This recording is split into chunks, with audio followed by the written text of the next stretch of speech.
อเจ้าอายเลยติดเหล้าจังสิเห็นฐานะเขาดี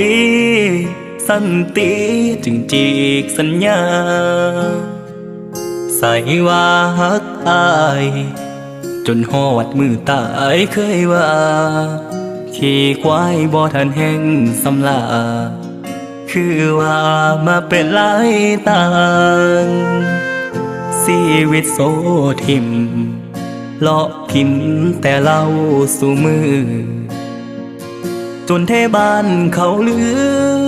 บักหัวใจคนจนห่างๆสิเป็นบ้าน้ำเจ้านอนเฝ้ามากองตารางศาสตร์นี้บ่ได้เฮียงข้างก็ขอให้นางจงไปดีเหล้าแก้วใส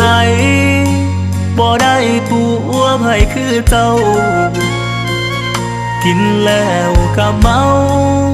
ดีกว่าคบเจ้าหลายปีสอกหาคนจริงใจมันบ่ได้สำเล่า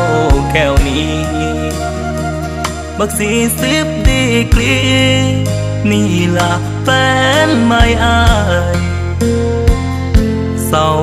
ทออยาเว้าว่าคนขี้เมาบ่ดีเก็บเอาคำนี้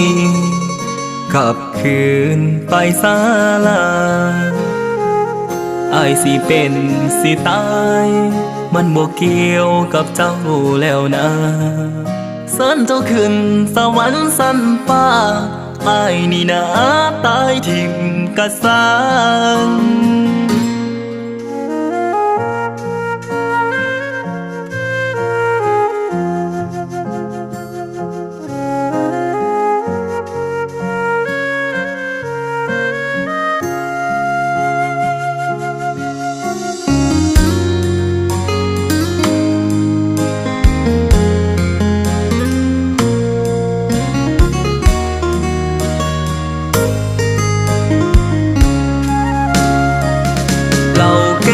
ใสๆบ่ได้ตัวไผคือเจ้ากินแล้วก็เมาดีกว่าคบเจ้าหลายปีสอกหาคนจริงใจมันบ่ได้สำเล่าแก้วนี้บัก40 ดีกรีนี่ล่ะแฟนไม่อายเศร้าทออยาเว้าว่าคนขี้เมาบ่ดีเก็บเอาคำนี้กลับคืนไปศาลาอายสิเป็นสิตาย